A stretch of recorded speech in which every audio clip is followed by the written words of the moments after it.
ಆತ್ಮೀಯ ಬಂಧುಗಳೇ, ಶ್ರೀರಾಮಚರಿತ ಮಾನಸ ಅಯೋಧ್ಯಾಕಾಂಡ ಇದರಿಂದ ಚೌಪಾಯಿಗಳು ಮತ್ತು ದೋಹೆಯನ್ನು ತಿಳ್ಕೊಳ್ಳೋಣ. ಚಲತ್ ಪಯಾದೆ ಖಾತ್ ಫಲ್ ಪಿತಾ ದೀನ್ಹ ತಜಿ ರಾಜು ಜಾತ್ ಮನಾವನ್ ರಘುಬರಹಿ ಭರತ್ ಸರಿಸುಕೋ ಆಜು ಭಾಯಪ್ ಭಗತಿ ಭರತ್ ಆಚರನು कहत सुनत दुख दूषण हरनु जो किछु कहब थोर सखी सोई राम बंधु अस काहे न होई हम सब सानुज भरत ही देखे बयिन्ह धन्य जुबती जन लेखे सुनी गुण देखी दसा पछिताही कई कई जननी जोग सुतु नाही कोवु कह दूषनु रानिहि नाहिन विधि सबु किन्ह हम ही जो दाहिन कह हम लोक वेद विधि हीनी लघु तीय कुल कर तूति मलिनी बसही कुदेस कुगाव कुबामा कह यह दरसु पुण्य परिणामा अस आनंद अचिरिजु ಪ್ರತಿಗ್ರಾಮ ಜನು ಮರುಭೂಮಿ ಕಲ್ಪತರು ಜಾಮ. ಇವು ಚೌಪಾಯಿಗಳು ಮತ್ತು ದೋಹೆ. ಈಗ ಇದರ ಅರ್ಥವನ್ನು ತಿಳ್ಕೊಳ್ಳೋದಕ್ಕೆ ನಾವು ಪ್ರಯತ್ನ ಮಾಡೋಣ. ಇಲ್ಲಿ ತುಳಸಿದಾಸರು ಹೇಳ್ತಾರೆ, ಭರತ ಮತ್ತು ಶತ್ರುಘ್ನನನ್ನು ನೋಡಿ ರಾಮ ಲಕ್ಷ್ಮಣ ಅಂತ ತಿಳ್ಕೊಳ್ತಾರೆ ಜನಗಳೆಲ್ಲ. ಆಮೇಲೆ ಅವರು ಮುಖಗಳು ಬಾಡು ಹೋಗಿರೋದು ಮತ್ತು ಮನಸ್ಸು ಖಿನ್ನವಾಗಿರೋದನ್ನು ನೋಡಿ ಇವರು ರಾಮ ಲಕ್ಷ್ಮಣರು ಅಲ್ಲ ಅಂತ ಕಂಡು ಹಿಡಿತಾರೆ. ಅದರಲ್ಲಿ ಒಬ್ಬಳು ಇದನ್ನು ಕಂಡು ಹಿಡಿತಾಳೆ.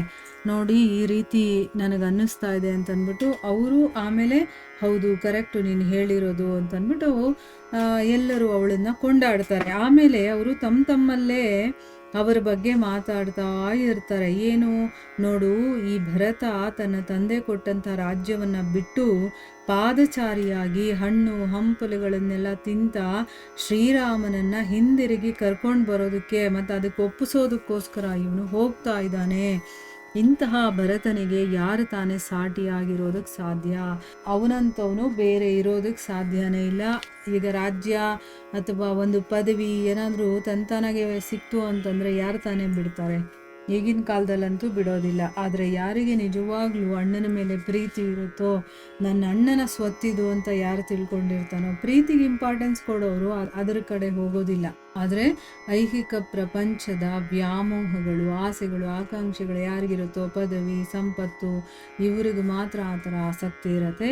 ಇಲ್ಲಿ ಭರತನ ಭ್ರಾತೃಪ್ರೇಮ, ಭಕ್ತಿ, ಆಚರಣೆಗಳು ಕೊಂಡಾಡೋದ್ರಿಂದ, ಕೇಳೋದ್ರಿಂದ ದುಃಖಗಳು ಮತ್ತು ದೋಷಗಳೆಲ್ಲ ದೂರ ಆಗತ್ತೆ ಅಂತ ಹೇಳ್ತಾ ಇದ್ದಾರೆ. ಮತ್ತು ಅವರು ಮಾತಾಡ್ಕೊಳ್ತಾ ಇದ್ದಾರೆ, ಗೆಳತಿ ಅವನ ಬಗ್ಗೆ ನಾನು ಏನು ಹೇಳಿದ್ರು ಕಡಿಮೆನೇ.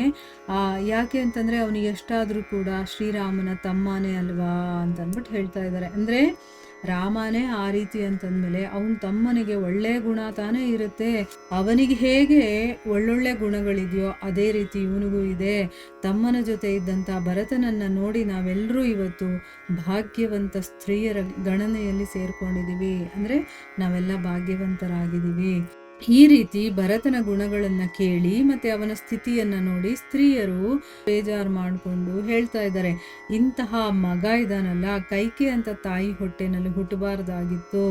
ಈಗ ನಾವು ಜನರಲ್ ಆಗಿ ಹೆಂಗಸರುಗಳು ಯಾವುದಾದ್ರೂ ಒಂದು ಘಟನೆಯನ್ನು ನೋಡಿದಾಗ ಹೇಗೆ ಮಾತಾಡ್ಕೊಳ್ತೀವೋ ಆ ರೀತಿ ಇಲ್ಲಿ ಆ ಊರಿನ ಜನಗಳೆಲ್ಲ ಮಾತಾಡ್ಕೊಳ್ತಾ ಇದ್ದಾರೆ. ಇಂಥ ಮಗ ಅಂತ ತಾಯಿ ಹೊಟ್ಟೆಯಲ್ಲಿ ಹುಟ್ಟಬಾರ್ದಾಗಿತ್ತು ಅಂತ ಒಬ್ಳು ಹೇಳಿದ್ರೆ, ಇನ್ನೊಬ್ಳು ಹೇಳ್ತಾಳೆ ಇದರಲ್ಲಿ ರಾಣಿದೇನು ತಪ್ಪಿಲ್ಲ, ಇದೆಲ್ಲ ನಮಗೆ ಅನುಕೂಲವಾದಂತಹ ವಿಧಿಯ ಕೈವಾಡನೇ ಆಗಿದೆ ಅಂತ ಹೇಳ್ತಾ ಇದ್ದಾಳೆ. ಇಲ್ಲಿ ಅವಳು ಪಾಸಿಟಿವ್ ಆಗಿ ತಗೊಳ್ತಾ ಇದ್ದಾಳೆ. ಕೈಕೆ ಆ ರೀತಿ ಮಾಡದೇ ಇದ್ದಿದ್ರೆ ಹೇಗಾಗ್ತಿತ್ತು? ಮತ್ತೆ ಆ ವಿಧಿ ಈ ರೀತಿ ಆಡೋದ್ರಲ್ಲಿ ಏನೋ ಒಂದು ಕಾರಣ ಇದೆ. ಆ ಕಾರಣ ಏನು ಅಂತಂದ್ರೆ, ವೇದಶಾಸ್ತ್ರ ವಿಧಿಗಳಿಂದ ವಿಹೀನನಾದ, ಕುಲ ಗೌರವಗಳಿಂದ ಹೀನರಾದ, ಮತ್ತೆ ಕುಗ್ರಾಮದಲ್ಲಿ ಅದರಲ್ಲೂ ಕೂಡ ಕಾಡಲ್ಲಿ ವಾಸ ಮಾಡುವಂಥವ್ರು, ಮತ್ತೆ ನಿಮ್ನ ಸ್ಥಿತಿಯಲ್ಲಿ ಅಂದರೆ ಇನ್ನೂ ಕೆಳಮಟ್ಟದ ಸ್ಥಿತಿಯಲ್ಲಿರುವಂತಹ ನಮ್ಮಂಥ ಸ್ತ್ರೀಯರಲ್ಲಿ ಮತ್ತು ಮಹಾಪುಣ್ಯಾತ್ಮರಾದಂತಹ ಇವರ ದರ್ಶನವೆಲ್ಲ, ಈ ರೀತಿ ಆನಂದ ಐಶ್ವರ್ಯ ಇದೆಲ್ಲ ಎಲ್ಲಿ ಅಂದರೆ ಏನೋ, ಇವರು ಅಂಥ ಶ್ರೇಷ್ಠ ವ್ಯಕ್ತಿಗಳು. ನಾವು ವೇದಶಾಸ್ತ್ರಗಳು ಇದೆಲ್ಲ ಯಾವುದು ಏನೂ ಗೊತ್ತಿಲ್ಲ ನಮಗೆ, ಕುಲ ಗೌರವಗಳು ಇಲ್ಲ ನಮಗೆ, ಅದರಿಂದ ಕೂಡ ಹೀನ ಸ್ಥಿತಿಯಲ್ಲಿದ್ದೀವಿ, ಮತ್ತು ಕುಗ್ರಾಮದಲ್ಲಿದ್ದೀವಿ, ಅದರಲ್ಲೂ ಕಾಡಲ್ಲಿ, ಆ ಕಾಡಲ್ಲೂ ಕೂಡ ನಿಮ್ನ ಜಾತಿಗೆ ಸೇರಿರುವಂಥವ್ರು. ನಮ್ಮಂಥ ಸ್ತ್ರೀಯರಲ್ಲಿ ಇವರು ನಮ್ಮ ಕಣ್ಮುಂದೆ ಕಾಣಿಸ್ತಾ ಇದ್ದಾರೆ, ನಾವು ನೋಡ್ತಾ ಇದ್ದೀವಿ ಅಂತಂದರೆ, ಈ ಪುಣ್ಯಾತ್ಮರ ದರ್ಶನ ನಮ್ಗೆ ಆಗ್ತಾ ಇದೆ ಅಂತಂದರೆ ನಿಜವಾಗ್ಲೂ ಇದು ವಿಧಿಯ ಆಟ. ನಾವು ನೋಡಬೇಕು ಅಂತಲೇ ಇವರನ್ನೆಲ್ಲ ಕಳಿಸಿದ್ದಾರೆ ಅಂತಂದ್ಬಿಟ್ಟು ಹೇಳ್ಕೊಳ್ತಾ ಇದ್ದಾರೆ. ಅಂದರೆ ಅದು ಹೇಗಿದೆ ಅಂತಂದರೆ, ಈ ರೀತಿಯ ಆನಂದ ಆಶ್ಚರ್ಯ ಮರುಭೂಮಿಯಲ್ಲಿ ಕಲ್ಪವೃಕ್ಷ ಹುಟ್ಕೊಂಡು ಹಾಗಿದೆ, ಮತ್ತು ಪ್ರತಿಯೊಂದು ಹಳ್ಳಿಯಲ್ಲೂ ಕೂಡ ಇದು ಕಂಡು ಬರ್ತಾ ಇತ್ತು ಅಂತಂದ್ಬಿಟ್ಟು ಹೇಳ್ತಾ ಇದ್ದಾರೆ. ಈಗ ಮರುಭೂಮಿನಲ್ಲಿ ಕಲ್ಪವೃಕ್ಷ, ಮರುಭೂಮಿನಲ್ಲಿ ನಮಗೇನೂ ಸಿಗೋದಿಲ್ಲ ಅಲ್ವಾ, ಆದರೆ ಅಲ್ಲಿ ಕಲ್ಪವೃಕ್ಷ ಕೇಳಿದ್ದನ್ನೆಲ್ಲ ಕೊಡುವಂಥ ವೃಕ್ಷ ಅದು ನಮಗೇನಾದರೂ ಸಿಕ್ಬಿಟ್ರೆ ಹೇಗಿರುತ್ತೋ ಆ ರೀತಿಯ ಕಲ್ಪವೃಕ್ಷ ಪ್ರತಿ ಹಳ್ಳಿಯಲ್ಲೂ ಅಂತಂದರೆ ಇವರು ಎಲ್ಲೆಲ್ಲಿ ಹೋಗ್ತಾ ಇದ್ದಾರೋ ಅಲ್ಲೆಲ್ಲನೂ ಆ ಒಂದು ಕಲ್ಪವೃಕ್ಷ ಇದೆ ಅಂತ ಅನ್ನಿಸ್ತಾ ಇದೆ. ಅಂದರೆ ಆ ಭಗವಂತ, ಅವನ ತಮ್ಮಂದರು ಅವರೆಲ್ಲ ಇಲ್ಲಿ ಬರ್ತಾ ಇದ್ದಾರೆ ಅಂತಂದರೆ ನಾವು ನಿಜವಾಗ್ಲೂ ಪುಣ್ಯ ಮಾಡಿದ್ದೀವಿ.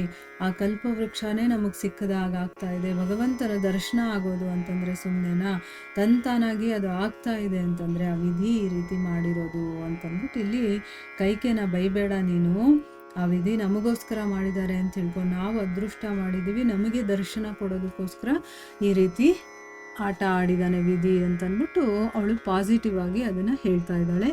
ಇಲ್ಲಿಗೆ ನಾವು ನಿಲ್ಲಿಸೋಣ. ಹರೇ ಕೃಷ್ಣ.